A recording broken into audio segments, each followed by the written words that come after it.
Right? Welcome to Balita Safari Park at the Hanaman stage. And welcome to a very new animal educational presentation. My name is Ari. Balita Safari Park not only works as conservation site for endangered animals, but here, we also do our educational campaign, such as this one.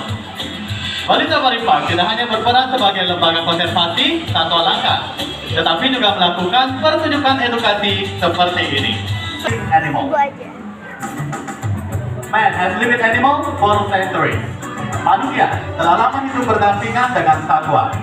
Dan satwa yang pertama yang kami tunjukkan merupakan satwa yang dirawat di tempat ini.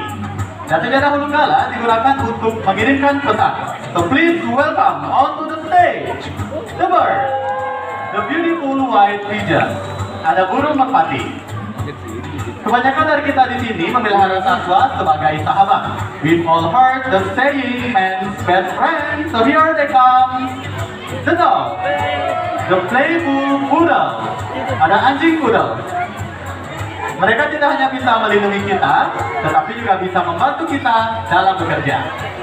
And look over there, everyone. We also have this cute and funny animal, the guinea pig. Ada marmut. Dulunya mereka ini dikonsumsi, namun sekarang mereka menjadi satwa peliharaan. Itu ada yang satu ini ukurannya sama seperti marmut, namun tidak selucu mereka. So we have the rat. Ada bisa lihat di tali, ada tikus. Eropa merupakan pengekspor terbesar satwa ini. Kemanapun mereka berlayar, tikus menjadi yang pertama keluar dari kapal. My personal favorite, also known as the enemy of the rat. Does anybody know? Ada yang tahu punya tikus? We have the cat. Ada kucing. Kucing pernah disembah di Mesir karena mereka dipercaya mampu mengusir hama seperti tikus dan satwa pengerat lainnya. Ladies and gentlemen, Indonesia has so many species of birds, and one of them is the beautiful bird which is native to Borneo Island of Indonesia. Indonesia memiliki berbagai macam jenis burung yang indah. Yang kami tunjukkan merupakan burung endemik dari Pulau Kalimantan. So please welcome Satria, our magnificent great hornbill. Di sini kita ada Satria, burung julang emas yang jantan. Ketika musim bersarang tiba, bulu dari burung julang emas betina akan rontok, sehingga mereka tidak mampu terbang dan mencari makanan. Mereka hanya menunggu kiriman dari si pejantan. Dan seperti Anda lihat di pohon sana, bagaimana si pejantan memberikan makanan kepada yang betina. When the nesting season comes, the female lose their feathers, so they cannot fly and find the food. They just wait the male to deliver the food. So once again, thank you so much for Satria. And now, please welcome to the other member of Hornbill family onto the stage.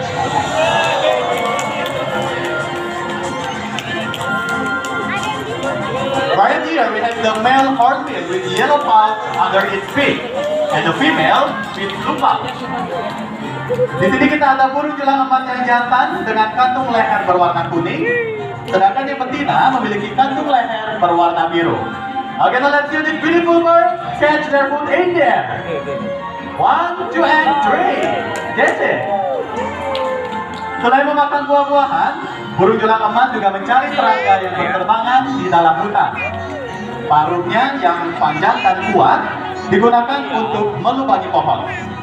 Mereka akan membuat sarang di dalam pohon dan melumurinya dengan lumpur dengan sedikit celah untuk memberi makan anak mereka. Ketika anak mereka tumbuh besar, mereka akan merusak lumpurnya dan terbang bebas. Burung julang emas merupakan burung yang disakralkan di Kalimantan karena mereka dipercaya mampu mengirimkan pesan dari arwah nenek moyang, dan mereka juga merupakan simbol dari kebanggaan. So everyone, there was a beautiful performance by our Hornbill family. Please big applause.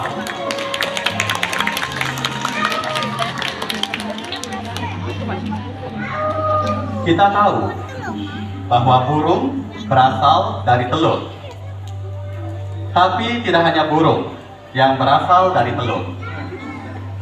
reptil, juga berasal dari telur. Sama seperti reptil yang kami punya di sini. Mereka semua bertelur. Di sini kita ada telur burung unta yang digunakan sebagai contoh. Masa inkubasi ular sekitar 1 hingga 3 bulan. Dan ketika balik ular sudah siap untuk menetas, mereka akan membuat sedikit celah menggunakan giginya dan akan keluar dari telur seperti ini.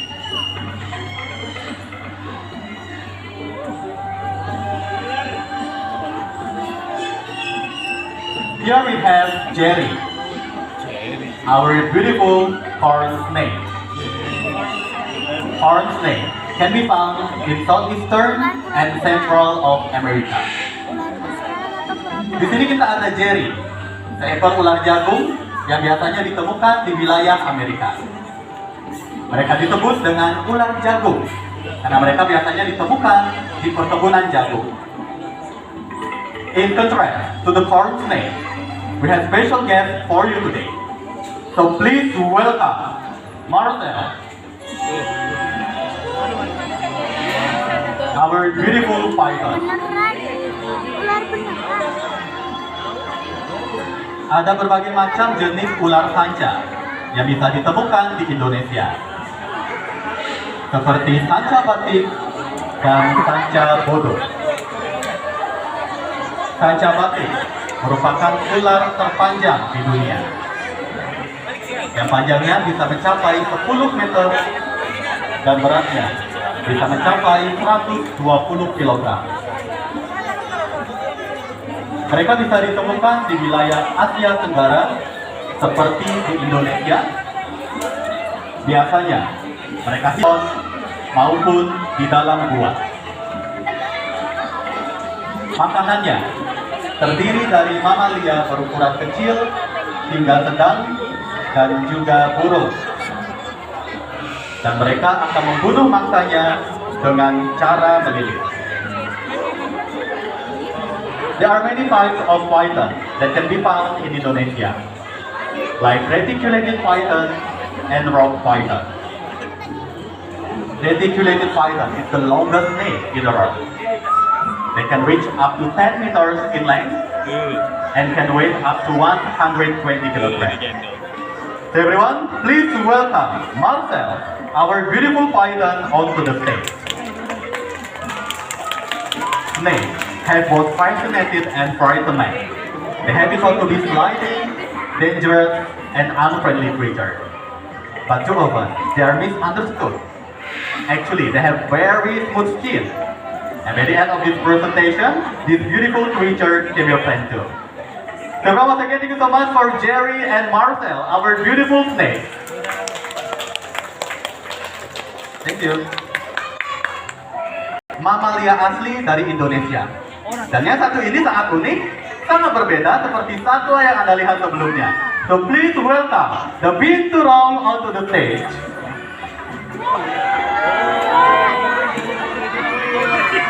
Here we have binturong. They are also known as the Asian bear cat. But in fact, they are neither a bear nor a cat. They are the largest civet in the world. They possess a fully prehensile tail, which they use like an extra arm while climbing through the treetops. Di sini kita ada binturong, sejenis musang terbesar di dunia. Di Indonesia, mereka bisa ditemukan di wilayah Sumatera, Kalimantan, dan Jawa. Dan mereka ini bisa hidup hingga 20 tahun di lembaga konservasi. They are carnivorous animals, but actually their diet consists more of fruits, although they can eat small mammals and insects also. Mereka ini merupakan satwa karnivora, tetapi mereka juga bisa memakan buah-buahan. Dan seperti Anda lihat, mereka memiliki ekor yang panjang yang membantu mereka ketika memanjat pohon. Mereka merupakan pemanjat yang teliti, bergerak lambat, dan juga berhati-hati. Biasanya mereka akan lebih sering berada di atas pohon, aktif pada malam hari, dan tidur di siang hari. Dan seperti Anda lihat juga, mereka bisa berdiri seperti ini dan menggunakan ekornya sebagai tumpuan. Dan mereka ini sangat berperan penting dalam ekosistem, Karena mereka biasanya akan menyebarkan biji-bijian dari buah-buahan yang mereka makan. Namun akibat menurunnya luasan habitat dan perburuan, kini mereka menjadi langka. So everyone, once again thank you so much for the gorgeous Binturong. Please be applause. Thank you very much, Binturong. Bye-bye. Look, can you see the animals around here? Where is it? Oh yes, you're right, up there. Ada yang tahu namanya? Who knows the name of this animal? Orangutan, you're right. So everyone, up there we have George. He's about 3 years old and come from Borneo Island of Indonesia. Di atas sana kita ada George, umurnya 3 tahun dan berasal dari Pulau Kalimantan. Although orangutan can walk upright for short distance just like us, but in the wild they will travel by brachiating, which means they will use their strong arms and strong legs to swing from the tree to another tree. And their arm span can reach up to 2 meters long. Orangutan ini memiliki lengan dan kaki yang sangat kuat, sehingga memudahkan mereka ketika memanjat pohon kelapa seperti ini. They also have very strong arms and strong legs. Very easy for them while climbing up the coconut tree like this. And look everyone, George ready to get the coconut. Okay George, what are you gonna do with the coconut? Mau diapain ya kelapanya? So everyone not only has strong arms and strong legs, actually orangutan they have very strong teeth. And right now, George is show us how strong his teeth really are by peeling off the coconut. Deborah, could you please give support to George? Come on George, you can do it. Just like us, they have same dental arrangement. They have 32 permanent teeth, but much stronger than us. Unlike us, we usually use knife or the other sharp object to open up our food, but the orangutan can simply, they just use their own teeth. Jadi sama seperti kita, orangutan juga memiliki 32 susunan gigi permanen, namun jauh lebih kuat dibandingkan manusia. Tidak seperti kita yang biasanya akan menggunakan benda tajam ataupun pisau untuk membuka makanan kita, tetapi orangutan ini sangat simpel. Mereka hanya menggunakan gigi mereka yang kuat. And did you know everyone, they are very strong animals. Even they are 7 times stronger than adult human. Bahkan orangutan ini mereka sangat kuat. Mereka 7 kali lebih kuat dibandingkan manusia dewasa. Are you done, George? It's almost done. You can do it again. And everyone, remember, orangutan they are not monkey because monkey has tail and apes doesn't. Orangutan they still belong to ape family. Jadi diingat orangutan ini bukan monyet, melainkan kera. Karena monyet punya ekor, sedangkan kera tidak. Jadi orangutan ini mereka masih sejenis kera. And did you know they are very intelligent animals? Because the intelligence of the adult orangutan equal with the intelligence of 5-year-old child. And look everyone, when they find something hard, they usually try to smash or not they will actually go like this. And look, just when they get the coconut juice. Very good job. Okay, let me tell you something about the orangutan habitat, everyone. They live. What's wrong? What do you love? Behind me? Oh, we have another orangutan here. His name is Bruno. Hello Bruno, what are you doing? Why you bring the wrong thing? Everyone, his name is Bruno, and same like George, he is about 3 years old and come from Borneo Island of Indonesia. Okay Bruno, what are you doing? Why you bring the wrong thing? I still wonder what the function of the wrong thing everyone. Oh, without it, right? Kita masih bingung ya, mau diapain ini keranjangnya? Okay Bruno, why you still bring the rabbit bin? Oh look everyone, Bruno is picking up the rabbit. Very good. See, even the orangutan are very care of their environment. We should do the same thing, right? Because we share this planet with all the living things, like animals and plants. And remember, the big difference is start for the simple action just like this. So once again, thank you so much for Bruno and George, our beautiful orangutan. Ladies and gentlemen, let's conclude the role of our wonderful animals. And now we would like to invite the animals, along with the keeper, to come back onto the stage for farewell.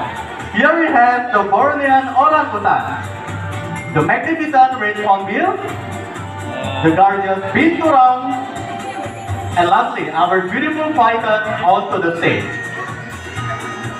One message from us, please always love and care about the animals everywhere.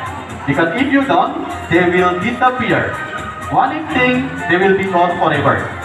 Satu pesan dari kami untuk selalu mencintai dan menjaga satwa di sekitar kita agar terhindar dari kepunahan. Karena sekali punah, mereka akan hilang untuk selamanya.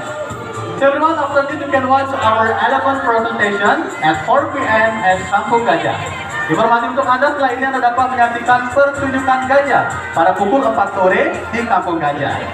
And before you go, please give thanks to our keeper for wonderful care of our animal presentation family. Thank you very much everyone. Have a great day. See you next time. And bye. Sampai jumpa.